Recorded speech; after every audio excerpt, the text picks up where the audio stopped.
மாசெல்லா சுத்தமா திருப்புண்ணிய தீர்த்தத்தினால் குற்றம் நீங்கி விடகுணம் மாறேற்ற ஆட்டுக்குட்டியின் ரத்தத்தினால். மாசில்லா சுத்தமா திருப்புண்ணிய தீர்த்தத்தினால் குற்றம் நீங்கி விடகுணமாறீற்ற ஆட்டுக்குட்டியின் ரத்தத்தினால். தேவனுடைய நாமத்திற்கு மகிமை உண்டாவதாக. வாரத்தின் முதல் நாளிலே நாம் சபையாக ஒன்று சேர்ந்து தேவனை தொழுது கொள்வது என்பது நமக்கு கிடைக்கப்பட்டிருக்கிறதான மிக பெரிதான ஸ்லாக்கியம். ஆகையினாலே நாம் நன்றி உணர்வோடு, மகிழ்ச்சியோடு, முழுமனதோடு, ஆவியோடு உண்மையாக அவரை நாம் தொழுது கொள்வோம். தூக்கமாக ஒரு பாடலை நாம் தெரிந்து கொள்வோம். சகோதரர்களை அன்போடு அழைக்கின்றோம். கலங்கிடாதே, நீ திகைத்திடாதே, காக்கும் முன் தேவன் நான் என்றாரே. கலங்கிடாதே, கவலையால் உள்ளம் கலங்கி போனாலும் கண்ணீரே உந்தன் உணவானாலும், கவலையால் உள்ளம் கலங்கி போனாலும் கண்ணீரே உந்தன் உணவானாலும், கஷ்டங்கள் உன்னை சூழ்ந்து கொண்டாலும் கரம் பிடித்தே உன்னை நடத்திடுவாரே. கஷ்டங்கள் உன்னை சூழ்ந்து கொண்டாலும் கரம் பிடித்தே உன்னை நடத்திடுவாரே. அலைகள் மோதி படகு அசைந்தால் அமைதி தரவே வந்திடுவார், அமைதி தரவே வந்திடுவார். கலங்கிடாதே, நீ திகைத்திடாதே, காக்கும் முன் தேவன் நான் என்றாரே. கலங்கிடாதே. முதலாவது துதி ஜெபத்தை ஏறெடுக்கும்படியாக சகோதரர் ஒருவரை அன்போடு அழைக்கின்றோம். பரலோகத்திலே வாசமாக இருக்கிற எங்கள் நல்ல பிதாவே, இக்காலத்தில் எங்களை அற்புதமாக வழிநடத்தி கொண்டு வருகிறவரே, உம் கிருபையாலும் உம் இரக்கத்தாலும் நாங்கள் வாழ்கிறோம். எங்களால் ஆகுமென்று யோசிக்கும் தகுதி கூட இல்லாதவர்கள், எங்களுடைய தகுதியெல்லாம் உமது குமாரனும் எங்கள் ஆண்டவருமாகிய இயேசுவில் இருக்கிறது.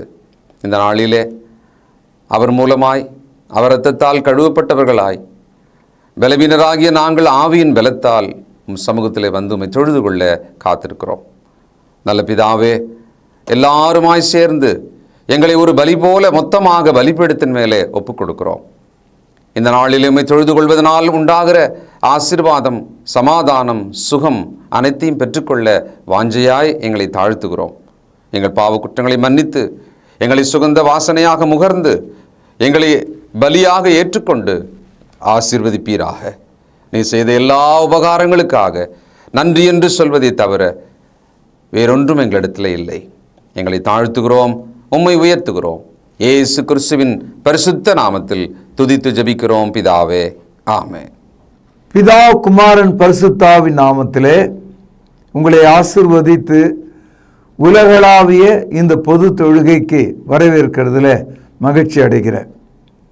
அன்பான திருச்சபையே, பரிசுத்தவான்களே, தேவ பிள்ளைகளே, நாளைய மறுரூபத்திற்கென்று இன்று காத்திருக்கிறவர்களே, இயேசு கிறிஸ்துவினுடைய வருகையை எண்ணி ஆச்சரியத்தோடு ஒவ்வொரு நாளையும் கடத்தி கொண்டிருக்கிற புண்ணியம் செய்த பரிசுத்தவான்களே, எவ்வளோ அருமையான இந்த தொழுகையில் உங்களை சந்திப்பது எவ்வளோ மகிழ்ச்சியையும் உணர்ச்சியும் எனக்குள்ளே உண்டாக்குறது. சகோதரர்களே, ஒரு வாழ்க்கையில் ஒவ்வொரு நாளும் நாம் போகிற வருகிற வழிகள் அது ஒரு வழியாய், இரு வழியாய், 4 வழியாய் இருக்கிறது. குடும்பம் கூட அப்படி தான் இருக்குது. நம்முடைய தனிப்பட்ட வாழ்க்கை அப்படி தான் இருக்குது. நம்முடைய முன்னோர்கள் சொல்வார்கள், என்னை முச்சந்தியிலே நிறுத்தி விட்டானே. அப்படின்னா என்ன அர்த்தம்னா, 4 பக்கத்தில் எந்த பக்கம் போகிறதுன்னு தெரியாத இடத்துல என் பிள்ளைகளை நிறுத்திட்டாங்க. எல்லா கடனும், எல்லா வியாதியும், எல்லா அவமானங்களும் நான் சந்திக்க வேண்டிய ஒரு முச்சந்தியிலே என்னை விட்டு விட்டார்களே, ஒரு முட்டு சந்திலே விட்டு விட்டார்களே. சகோதரர்களே, வாழ்க்கையில் ஏதாவது ஒரு வழியில் நாம் நிற்க தான் செய்கிறோம். நாம் தான் நல்ல வழிகளை தேர்ந்தெடுக்க வேண்டும். பாருங்கள், எரேமியா 6ஆம் அதிகாரம் 16வது வசனம். வழிகளிலே நின்று பூர்வ பாதைகள் எவை என்று கேட்டு விசாரித்து நல்ல வழி எங்கே என்று பார்த்து அதிலே நடவுங்கள், அப்பொழுது உங்கள் ஆத்துமாக்களுக்கு இளைப்பாறுதல் கிடைக்கும் என்று கர்த்தர் சொல்கிறார். அன்பு தோழர்களே, பரிசுத்தவான்களே, நல்ல வழி எதுவென்று பார்த்து கேட்டு விசாரித்து நடவுங்கள். அப்பொழுது உங்கள் சரீரத்துக்கு அல்ல, உங்கள் ஆத்துமாவுக்கு இளைப்பாறுதல் கிடைக்கும், சுகம் உண்டாகும், நம்பிக்கை உண்டாகும். சகோதரர்களே, பைபிளை நாம் திறந்து படிக்கும்போது நல்ல வழி எது? இயேசு சொன்னார் யோவான் 14:6, நானே வழியும் சத்தியமும் ஜீவனுமாயிருக்கிறேன், என்னாலே அன்றி ஒருவனும் பிதாவினிடத்தில் வாரான் என்று சொன்னார். சகோதரர்களே, இன்றைக்கு சபைக்குள் இருக்கிற மக்கள் நல்ல வழியிலே நடக்கும்படி வந்தவர்கள், பரலோகத்தை நோக்கி நடந்து கொண்டிருக்கிறவர்கள், கர்த்தராகிய இயேசுவினுடைய வருகைக்காக காத்து கொண்டிருக்கிறவர்கள். நாம் நல்ல வழி எதுவென்று கேட்டு விசாரித்து நடந்தாலும் நம்முடைய உடலானது நடக்க மறுக்கிறது. கால் வீங்கி விட்டது, வயிறு வீங்கி விட்டது, நெஞ்சு வலிக்கிறது, எனக்கு சமாதானம் இல்லை, எனக்கு உணவில்லை. வாழ்க்கை முழுவதும் இந்த பிரச்சனைகள் நம்முடைய ஆத்மாவை நொந்து போக செய்கிறது. நல்ல வழியை தெரிந்து கொண்டாலும் அந்த வழியிலே நடப்பதற்கான ஒரு சக்தியை தேவன் நமக்கு கொடுக்க வேண்டும். எரேமியா 10:23, கர்த்தாவே, மனுஷனுடைய வழி அவனாலே ஆகிறது இல்லை என்றும் தன் நடைகளை நடத்துவது நடக்கிறவனாலே ஆகிறது அல்லவென்றும் அறிவேன். ஒரு மனுஷன் நடக்கிற வழியை கண்டுபிடித்தாலும் அந்த நடக்கிற காலை, நடக்கிற மனதை பலப்படுத்துகிற ஒரு கடவுளாக இருக்க வேண்டும். It is not in man to direct his own steps. It is God who directs his steps. வழி தெரிகிறது, ஆனால் நடக்க நம்மால் முடியவில்லை. அந்த தோழர்களே, நாம் நடப்பதற்கான ஒரு சக்தியை தேவன் தருவார். சங்கீதம் 32:6வது வசனம். ஆனாலும் மனுஷரில் ஒரு ஆவி உண்டு, சர்வ வல்லவருடைய சுவாசமே அவர்களை உணர்வுள்ளவர்களாக்கும். நம்மை நடத்துவதற்கு தேவன் தமது ஆவியை தந்திருக்கிறார். நாம் நடக்கிறோம் என்ற உணர்வையும் நமக்கு தந்திருக்கிறார். We have the spirit, we have the sensation. நாம் அந்த வழியில் நடக்கிறோம் என்ற உணர்வு, அந்த எண்ணம் நமக்குள் இருக்கிறதை உணர வேண்டும். ஆவியானவர் நம்மை நன்றாக நடத்துகிறார் என்று நாம் புரிந்து கொள்ள வேண்டும். சங்கீதம் 34:4வது வசனம். தேவனுடைய ஆவியானவர் என்னை உண்டாக்கினார், சர்வ வல்லவருடைய சுவாசம் எனக்கு உயிர் கொடுக்கிறது. நல்ல வழி எதுவென்று பார்த்து கேட்டு விசாரித்து நடக்கிற மனிதன் தன்னுடைய உடல் சோர்வால், மனச்சோர்வால் தயங்கும் போது தேவன் நமக்கு தந்த ஆவி நமக்கு உயிரை தருகிறது, நம்மை பலப்படுத்துகிறது. சங்கீதம் 31:4வது வசனம். அவர் என் வழிகளை பார்த்து என் நடைகளை எல்லாம் எண்ணுகிறார் அல்லவோ. இவ்வளோ அற்புதமான ஒரு வசனம். நம்முடைய குழந்தை நமக்கு பின்னாலே வருகிறாள், அவள் தயங்கி மெதுவாக சோர்ந்து வருகிறாள். முன்னால் சென்ற பெற்றோர் அந்த குழந்தையால் நடக்க முடியவில்லை, சோர்வாய் இருக்கிறாள், இயல்பாக நடக்கவில்லை என்பதை பெற்றோர் புரிந்து கொண்டார்கள். இப்பொழுது பெற்றோர் அவளை நோக்கி நடந்து, பின்னோக்கி நடந்து, அவளை 2 கரங்களால் தூக்கி தன் தோள் மீது வைத்துக்கொண்டு அவர்கள் நடக்க ஆரம்பித்தார்கள். இந்த காட்சியை நாம் சமுதாயத்தில் பார்க்கிறோம். அவ்விதமாக நம்முடைய நடைகளை நாம் தாழ்த்தும் போது, நாம் பலன் இல்லாமல் இருக்கும்போது அவர் நம்மை சுமந்து செல்கிறவராக இருக்கிறார். நம்மை தேற்றி ஆற்றி நமக்கு பலனை கொடுக்கக்கூடியவராக இருக்கிறார். சங்கீதம் 32:8 நான் உனக்கு போதித்து நீ நடக்க வேண்டிய வழியை உனக்கு காட்டுவேன், உன்மேல் என் கண்களை வைத்து உனக்கு ஆலோசனை சொல்லுவேன். நாம் நடந்து வரும்போது நம்மை பார்த்து கொண்டே இருப்பதற்கு தேவனுடைய கண்கள் இருக்கிறது. இப்போல்லாம் சொல்கிறாங்க மேலே ஒரு சேட்டலைட் இருக்கிறது. மேலே அந்த சேட்டலைட் நாம் எங்கே போகிறோம், எங்கே வருகிறோம் எல்லாத்தையும் அந்த செல்போன் வழியாக வீட்டில் இருக்கிறவர்கள் பார்த்து கொண்டே இருக்கிறார்கள். அன்பு சகோதரர்களே, தேவ பிள்ளைகளாகிய நாம் எங்கே போனாலும் எங்கே இருந்து வந்தாலும் அவர் தமது கண்களாலே நம்மை பார்க்கிறார். இன்னும் கொஞ்சம் வேகமாய் நட, மேலே ஏறி வா என்று நமக்கு போதித்து புத்தி சொல்லி நம்மை அவர் வழி நடத்துகிறார். அன்பு சகோதரர்களே, கர்த்தர் நம்மை வழி நடத்தும் போது நம்மை மறந்து விடுவாரா? அல்லது அவருடைய வார்த்தை பலிக்காமல் போய்விடுமா? சகோதரர்களே, அப்படி நடப்பதே கிடையாது. காரணம் சங்கீதம் 33:9 அவர் சொல்ல ஆகும், அவர் கட்டளையிட நிற்கும். கர்த்தருடைய வல்லமையான வார்த்தைகள் திட்டமாக நம்மை வழிநடத்தக்கூடியதாக இருக்கிறது. அதை அவர் முற்றிலுமாக கவனித்துக் கொள்வார். இந்த வாழ்க்கை என்ற பாதையில் நடக்கும்போது இந்த உடலுக்கு பசிக்கிறது. வாழ்கிற மனிதர்கள் எல்லாரும் மனுஷன் படுகிற எல்லா பிரயாசமும் தன்னுடைய வாய்க்காகத்தானே என்று நாம் படிக்கிறோம். All the labour of man only for his mouth. வேலைக்கு செல்கிறவர்கள் உழைக்க செல்கிறார்கள், உழைக்க செல்கிறவர்கள் உணவை சம்பாதிக்கிறார்கள், உணவை சம்பாதிக்கிறவர்கள் வாய் வழியாக தன் வயிற்றை நிரப்புகிறார்கள். எல்லா மனிதனும் அது ஒயிட் காலர் ஜாப் அல்லது ப்ளூ காலர் ஜாப், நீ தாழ்ந்த வேலை செய்தாலும் உயர்ந்த வேலை செய்தாலும் நோக்கம் ஒன்று தான், உன் வயிற்றுக்காக தான் வேலை செய்கிற. ஆனால் தேவனுடைய வழியில் நடக்கிற மக்களை அற்புதமான வழியில், அது கஞ்சானாலும் அது விலையேற பெற்ற உணவானாலும் திருப்தியை தேவன் நமக்கு கொடுக்கிறார். பஞ்ச காலத்திலே நம்மை உயிரோடு காக்கிறவராக அவர் இருக்கிறார். சங்கீதம் 33:19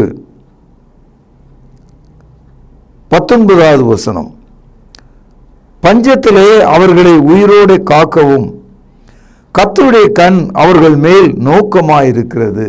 இவ்வளவு அற்புதமான வார்த்தை. பஞ்ச காலத்திலே நம்மை உயிரோடு காக்க கர்த்தருடைய கண்கள் அவர்கள் மீது நோக்கமாயிருக்கிறது.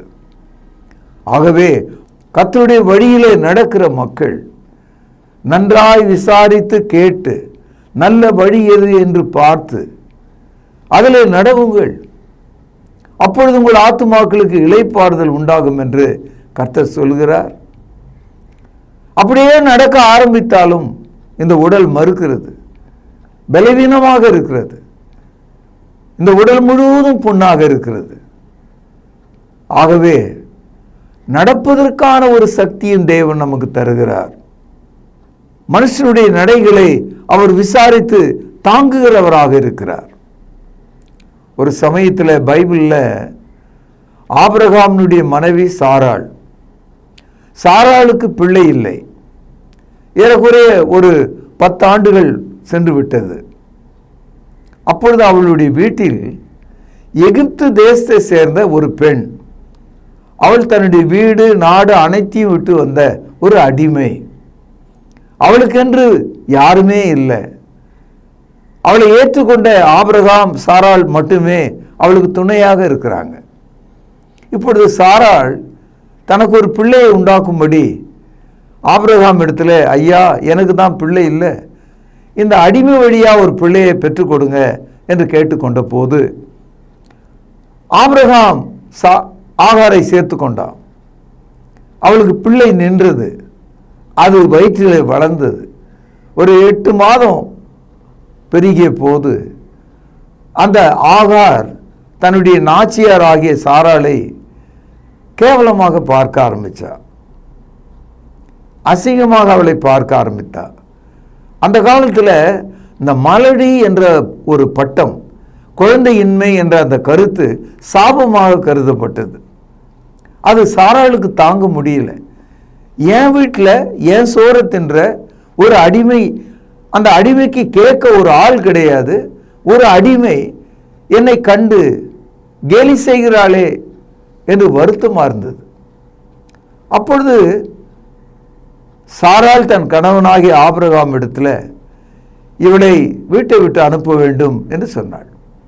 அப்பொழுது நீதிமானாகிய ஆபிரகாம் தன் மனைவியை பார்த்து, அது உன்னுடைய விருப்பம், நீ என்ன செய்ய விரும்புகிறாயோ அதை செய் அவளுக்கு என்று சொன்னான். இது கொஞ்சம் வித்தியாசமான ஒரு கதை போல உங்களுக்கு தெரியும்.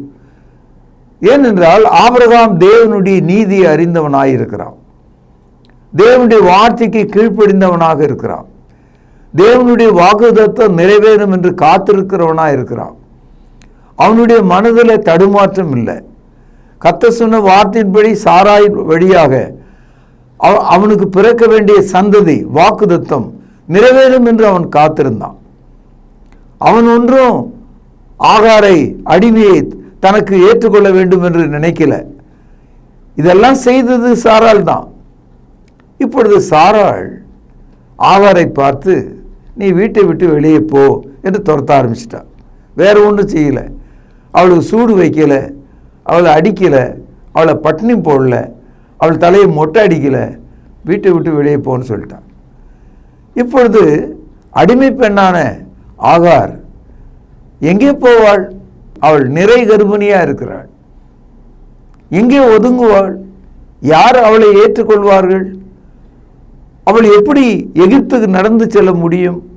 நடு பாலைவனத்தில் நிற்கிறாள். வழி எதுவுமே இல்லை, மரணம் ஒன்றே நோக்கி போகிறாள். எல்லாவற்றையும் காண்கிற தேவன், வழிகளை காண்கிற தேவன், வழிகளை காண்கிற தேவன் ஆகாரை கண்டார். ஆகாருக்கு தம்மை வெளிப்படுத்தினார். நீ போய் உன் நாச்சியார் இடத்துல கீழ்ப்படிந்து இரு என்று சொல்லி அவளை திருப்பி அனுப்பினார். இந்த காட்சியை நீங்கள் பார்க்கும்போது தேவன் எப்படிப்பட்டவர் என்பதை உணர்ந்து கொள்ள முடியும். ஆதியாகமம் 16ஆம் அதிகாரம் 13வது வசனம். அப்பொழுது அவள், என்னை காண்பவரை நானும் இவ்விடத்திலே கண்டேன் அல்லவா என்று சொல்லி தன்னோடு பேசின கர்த்தருக்கு நீர் என்னை காண்கிற தேவன் என்று பெயரிட்டாள்.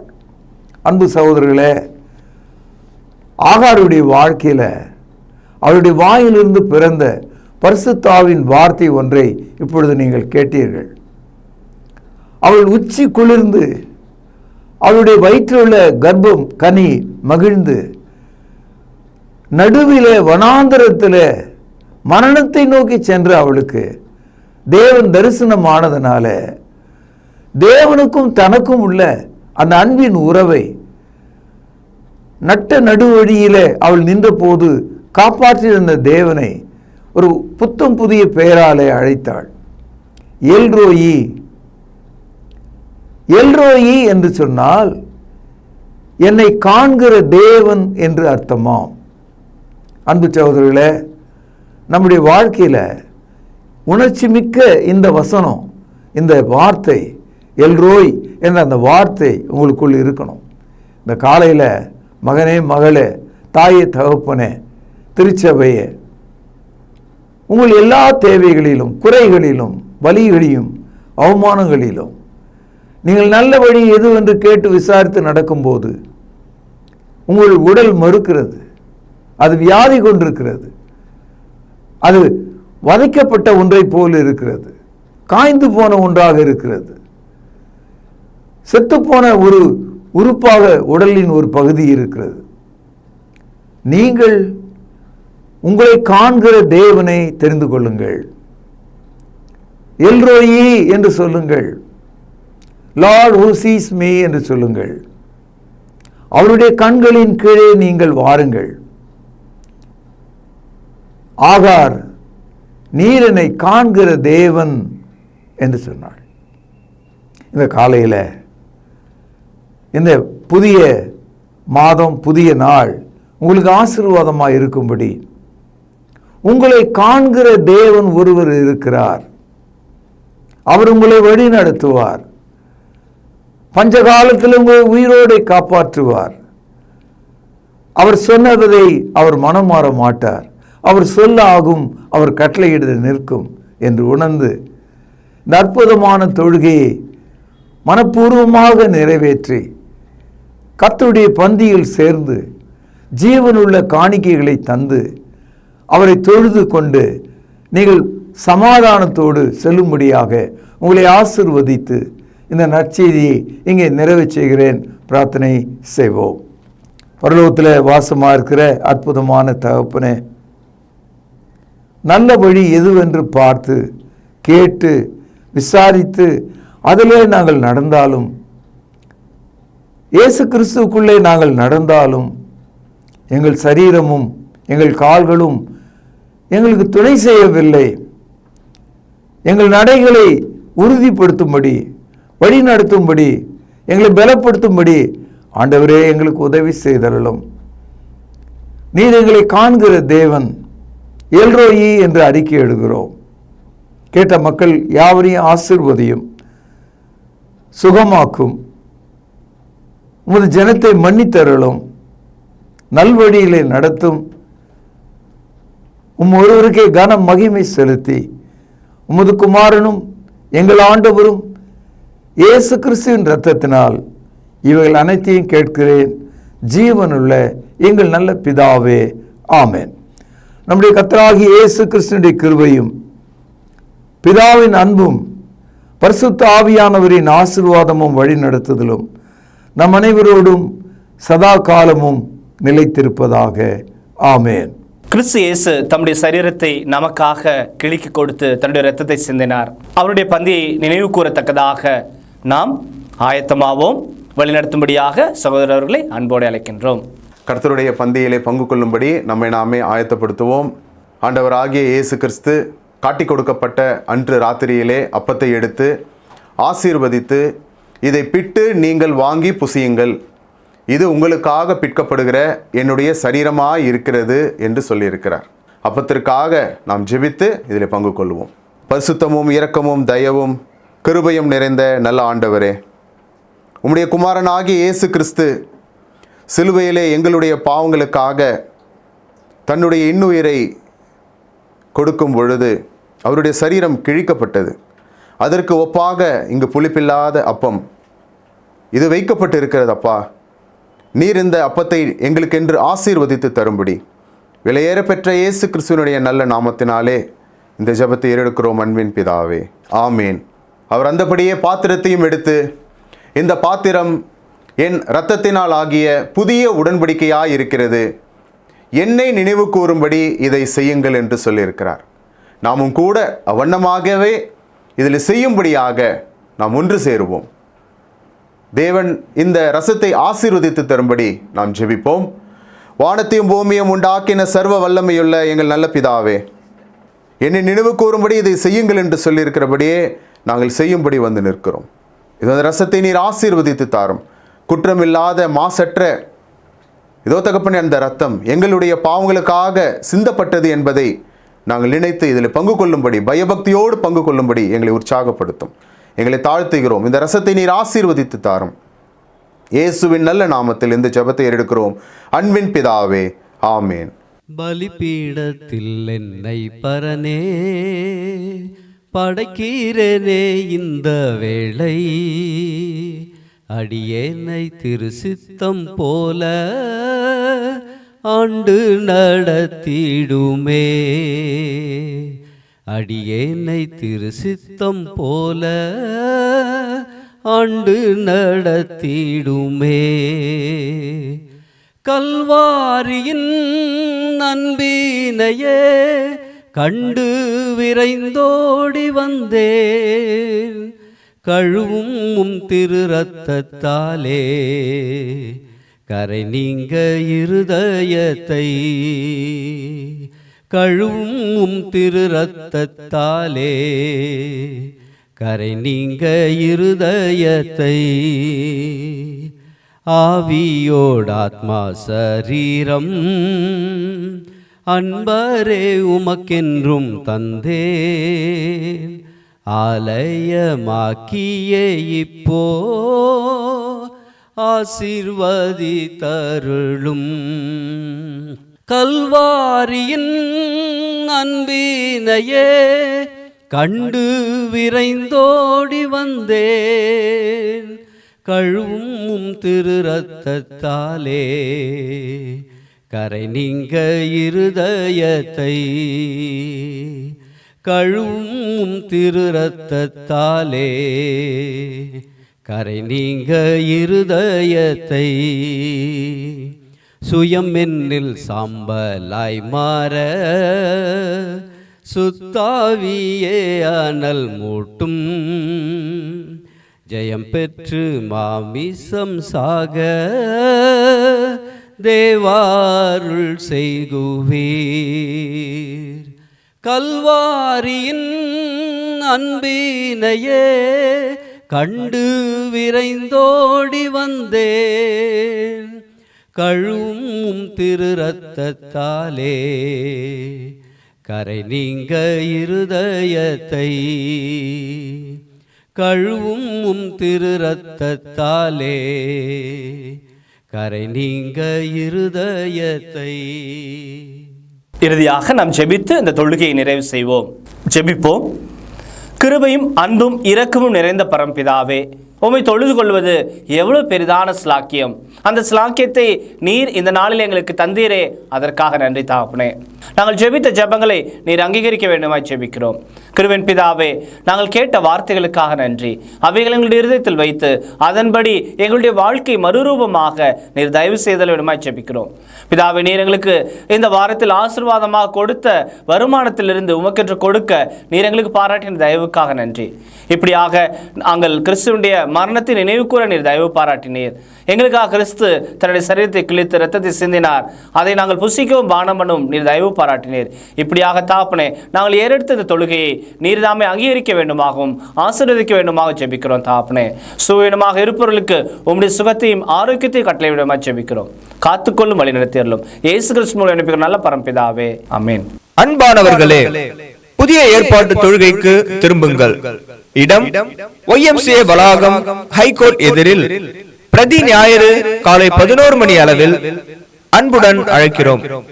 Come and worship with us every Sunday at 11 AM, YMCA Hall, opposite High Court, Parish Corner.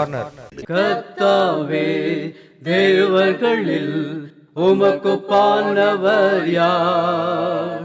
வானத்திலும் பூமியிலும் உமக்குப்பானவர் யார்? உமக்குப்பானவர் யார்? உமக்குப்பானவர் யார்? வானத்திலும் பூமியிலும் உமக்குப்பானவர் யார்?